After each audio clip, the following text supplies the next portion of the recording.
উসমান রাদিয়াল্লাহু তাআলা আনহু বলেন, রাসূল সাল্লাল্লাহু আলাইহি ওয়াসাল্লাম বলেছেন, মান তাওয়াদ্দা ফাহসানাল ওযুয়া, কেউ যদি অজু করে, সুন্দর করে অজু করে, খারাজাত খাতায়াহু মিন জাসাদিহি, তাহলে তার শরীর থেকে সব পাপ ঝরে যায়।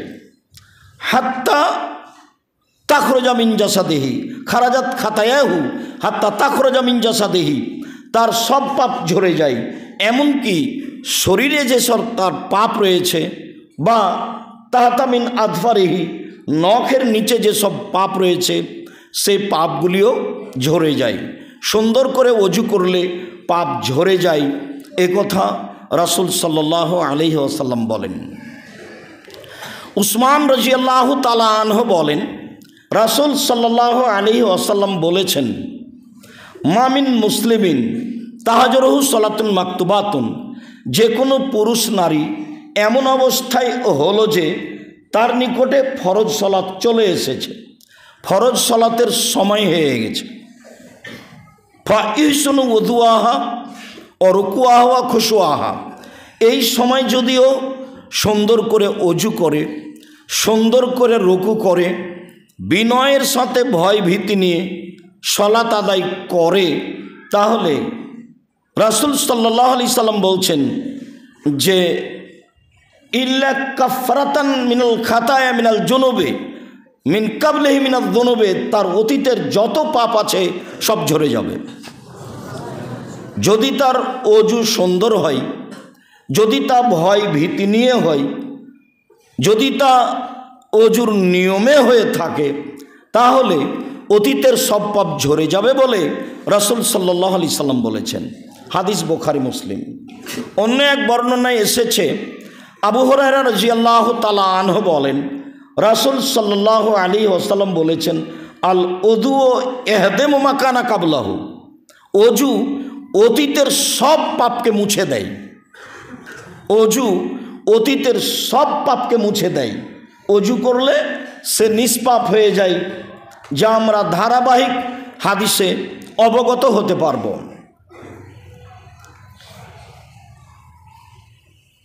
আবু হুরায়রা রাদিয়াল্লাহু তাআলা আনহু বলেন, রাসূল সাল্লাল্লাহু আলাইহি ওয়াসাল্লাম বলেছেন, এজা তাওয়াদ্দাল আব্দুল মুসলিমু, যে কোনো পুরুষ নারী যখন অজু করে, ফাগাসালা ওয়াজহাহু, অতঃপর সে তার মুখমণ্ডলকে ধুয়ে নেয়, খারাজা মিন ওয়াজহিহি কুল্লু খাতিয়াতিন নাযারা ইলাইহা, তাহলে মুখের মাধ্যমে, চোখের মাধ্যমে, কানের মাধ্যমে, জিহ্বার মাধ্যমে যত পাপ হয়েছে, মুখমণ্ডল ধুইলে সব পাপ ধুয়ে যায়।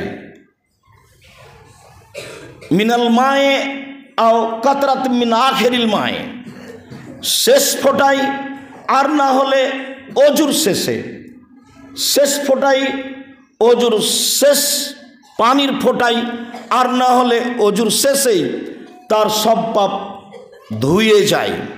রাসূল সাল্লাল্লাহু আলাইহি ওয়াসাল্লাম বলেন, ফাইদা গাসালা ইয়াদাইহি, যখন মানুষ তার দুই হাত অজুর জন্য ধুয়ে নেয়, খারাজা মিন ইয়াদাইহি কুল্লু খাতিয়াতিন বাতা সাথা ইয়াদাহু, যখন তার দুই হাত ধুয়ে নেয়, তো দুই হাতের মাধ্যমে যত পাপ হয়েছে সব পাপ ঝরে যায় অজুর পানির সাথে, আর না হলে অজুর পানির শেষ ফোঁটার সাথে। রাসূল সাল্লাল্লাহু আলাইহি সাল্লাম বলেন, ফাইদা গাসালা রিজলাইহে, যখন অজু করতে গিয়ে মানুষটি তার দুই পা ধুয়ে নেয়, খারাজা মিন রিজলাইহে কুল্লু খাতিয়াতিন মাসা রিজলাহু, তার দুই পায়ের মাধ্যমে চলে যে পাপ হয়েছে সেই পাপ ঝরে যায়। মা আল মায়ে আমা আখেরে কাতরিল মায়ে, পানির সাথে ঝরে যায়, আর না হলে অজুর পানির শেষ ফোঁটার সাথে ঝরে যায়। এই কথা বলার পরে রাসূল সাল্লাল্লাহু আলাইহি সাল্লাম বলেন, সুম্মা ইয়াখরুজ নাকিয়া মিনাজ যুনুবে, এরপরে লোকটা মসজিদে যায় নিষ্পাপ হয়ে, তখন আর তার কোনো পাপ থাকে না। অবশ্য রাসূল সাল্লাল্লাহু আলাইহি সাল্লাম একথাও বলেছেন, যখন মানুষ বাসায় অজু করে মসজিদে যায় ফরজ সালাত আদায়ের জন্য, তখন সে নেকি পায় হজ উমরার সমান। বাড়ি থেকে অজু করে বের হতে হবে আর সালাতের উদ্দেশ্যেই বের হতে হবে, তাহলে এই নেকি হবে। রাসূল সাল্লাল্লাহু আলাইহি ওয়াসাল্লাম বলেন। উসমান রাদিয়াল্লাহু তাআলা আনহু বলেন, রাসূল সাল্লাল্লাহু আলাইহি ওয়াসাল্লাম বলেছেন, মান তাওয়াদ্দা ওযুই হাজা। একদা উসমান রাদিয়াল্লাহু তাআলা আনহু ওযু করে দেখালেন, যে ওযু রাসূল সাল্লাল্লাহু আলাইহি সাল্লাম করেছেন, সেই ওযু শেষে তিনি বললেন যে আল্লাহর নবী বলেছেন, মান তাওয়াদ্দা ওযুই হাজা, কেউ যদি আমার মতো এইভাবে ওযু করে, সুন্দর করে ওযু করে, ফা ইসাল্লি রাকাতাইন, তারপরে 2 রাকাত সালাত আদায় করে, অলাম ইউহাদ্দিসু নাফসাহু ফীমা বিশাইইন, আর তাতে যদি কোনো অপ্রয়োজনীয় কথা না বলে, মনে মনে কথা না বলে, বা কোনো কথাই যেন ভিতরে না আসে, মনে না আসে, আল্লাহু আকবার বললেই শয়তান আপনার অন্তরে অনেক কথা জাগাবে।